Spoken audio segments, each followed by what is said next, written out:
영국 파이낸셜 타임스가 최근 한국 증시의 랠리로 인한 자금이 다시 부동산으로 흘러들어가고 있다는 진단을 내놨습니다. 매체는 한국 개인 투자자들의 최근 자금 흐름을 조명하면서 코스피 상승이 오히려 부동산 시장을 다시 자극하고 있다고 전했습니다. AI 투자 확대와 반도체 업황 회복 기대 속에 한국 증시가 강세를 이어가고 있지만 그 과실이 결국은 부동산으로 이동하고 있다는 겁니다. 실제 숫자도 이런 흐름을 뒷받침합니다. 국토교통부에 따르면 지난 4월 15억 원 이상 고가주택 거래 가운데 증권 매각 대금을 활용한 비중은 13.2%로 집계됐는데 관련 통계 작성 이후 처음으로 두 자릿수를 넘어선 수치입니다. 최근 5년 월 평균과 비교하면 약 3배 수준으로 주식시장에서 실현한 차익이 고가주택 매입 자금으로 유입되는 흐름이 뚜렷해졌다는 의미로 해석됩니다. 외신은 이런 현상을 한국 정부의 정책 방향과 엇갈리는 모습이라고 진단했습니다. 현 정부는 부동산에 과도하게 쏠린 가계자산 구조를 바꾸고 생산적 투자로 자금을 돌리겠다는 기조를 여러 차례 밝혀왔습니다. 하지만 파이낸셜 타임즈는 한국에 대해 부동산이 최종 안전자산인 나라라고 진단했습니다. 모건 스탠리 분석에서도 한국 가계자산 가운데 부동산이 차지하는 비중은 약 75%에 이르는 반면 주식 비중은 9% 수준에 그칩니다. 가계부채는 순가처분 소득 대비 약 175%로 OECD 주요국 가운데 높은 편입니다. 매체는 이런 구조를 두고 한국에서 주식은 수익을 내는 수단일 수는 있어도 자산을 보관하는 최종 그릇은 여전히 부동산이라는 점을 보여준다고 해석했습니다. 과거 수익률 흐름도 이런 인식을 강화한 배경으로 거론되는데 KB국민은행 자료를 보면 2015년부터 2025년까지 코스피 상승률은 약 25% 수준이지만 같은 기간 서울 평균 집값은 50% 넘게 올랐습니다. 결국 집이 더 많이 오른다는 학습 효과가 누적돼 있다는 겁니다. 매체는 한국 정부가 대출 규제 강화, 다주택자 세제 손질, 일부 지역 거래 규제 등 여러 부동산 대책을 내놓고 있지만 시장의 뿌리 깊은 선호를 바꾸기엔 역부족이라고 평가했습니다. SBS 김민정입니다. 로이터 통신이 최근 국내 증시의 극심한 변동성의 원인으로 지목되는 삼성전자와 SK하이닉스 단일 종목 레버리지 ETF의 출시를 한국 정부의 정책 실패라고 언급했습니다. 로이터는 4주 만에 3억 원 상당의 주식 자산을 잃은 24살 청년의 사례를 소개하며 한국에서의 레버리지 투자의 위험성을 경고했습니다. 로이터와 인터뷰한 청년 이모 씨는 군 복무 중 모은 2천만 원을 3억 원까지 불렸지만 최근 극심해진 증시 변동성에 원금과 수익을 모두 날렸다며 거대한 상실감과 압박감을 호소했습니다. 로이터는 청년들을 이 같은 위험천만한 투기로 내몬 근본적 원인으로 한국의 주택 가격을 지적했습니다.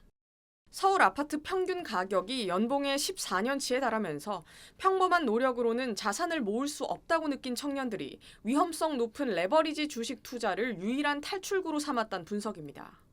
이 씨는 로이터와의 인터뷰에서 자신이 부동산 자산을 살 수 없는 시대에 살고 있다고 느꼈다며 주식 투자가 유일한 구원의 길이었다고 토로했습니다. 국내 주식시장의 신용융자 잔액은 사상 최고치를 경신했고 전체 부채도 60조 원을 돌파했습니다. 이에 금융당국은 지난 16일 서둘러 단일 종목 레버리지 ETF의 신규 상장을 금지하고 관련 보완책들을 내놨지만 레버리지 상품들로 인한 시장의 변동성을 가라앉힐 수 있을지에 대한 의문이 제기되고 있습니다. 로이터는 온라인 거래 플랫폼 엑스네스의 조인기 선임 금융시장 전략가와의 인터뷰를 전하며 금감원장이 이미 레버리지 상품들이 너무 성급하게 승인되었음을 인정했으므로 이는 알려진 정책적 오류를 바로잡는 과정이라고 지적했습니다. SBS 이현영입니다. 미국 증시에서 차입 투자 규모가 사상 최대인 1조 4천억 달러로 불어나면서 월가의 경고가 잇따르고 있습니다. 주가를 두세 배 추종하는 고위험 레버리지 ETF, 상장 지수 펀드 거래도 빠르게 늘면서 위험이 더 커지고 있습니다. 월스트리트 저널은 미국 금융산업규제기구 자료를 인용해 5월 미국 투자자들이 증권사에서 돈을 빌려 주식을 산 마진론 잔액이 1조 4천억 달러를 기록했다고 보도했습니다. 1년 전보다 54% 증가한 사상 최고치입니다. 레버리지 ETF 투자도 빠르게 증가하는 중입니다. 시장조사업체 팩트셋에 따르면 3월 30일부터 6월 3일까지 레버리지 ETF 운용 자산은 약 2배 증가한 2,200억 달러로 사상 최대를 기록했습니다. 가장 많은 자금이 유입된 상품은 기술주와 반도체 지수, 테슬라, 엔비디아, 스페이스X 등을 추종하는 레버리지 ETF였습니다. 마이크론 테크놀로지가 3월 말 이후 약 300% 상승하는 동안 디렉시온 3배 레버리지 반도체 ETF는 약 700% 급등한 사례도 소개했습니다. 매체는 레버리지 ETF 투자의 위험성을 최근 한국 증시 급락에서 볼 수 있다고 전했습니다. 반도체 대형주를 중심으로 레버리지 투자가 집중된 한국 시장에서 한 번 주가가 하락하자 주가가 급격히 흔들리며 서킷 브레이커가 발동됐고 이후 투자 심리 악화가 미국 AI 관련 종목으로도 번졌다는 겁니다. 특히 레버리지 ETF가 단순히 투자자의 수익과 손실을 확대하는 데 그치지 않고 상승기에는 구조적으로 주가 자체를 밀어올리거나 하락기에는 하락을 더 심화시킬 수 있다고 지적했습니다. 지난 6월 5일 3배 레버리지 반도체 ETF는 하루 만에 31% 급락하며 기초지수 하락폭의 약 3배에 달하는 손실을 기록하기도 했습니다. 시장에서는 레버리지 ETF 규모가 커질수록 ETF가 기초자산을 따라가는 게 아니라 오히려 ETF 매매가 기초자산 가격을 움직이는 꼬리가 몸통을 흔드는 현상이 나타날 수도 있다고 우려하고 있습니다. 데이브 나딕 ETF.com 리서치 책임자는 레버리지 단일 종목 상품으로 자금이 계속 유입되는 것이 가장 우려된다며 가격과 상관없이 기계적으로 사고 파는 자금이 늘어날수록 시장의 변동성도 함께 확대될 수밖에 없다고 지적했습니다. SBS 김민정입니다.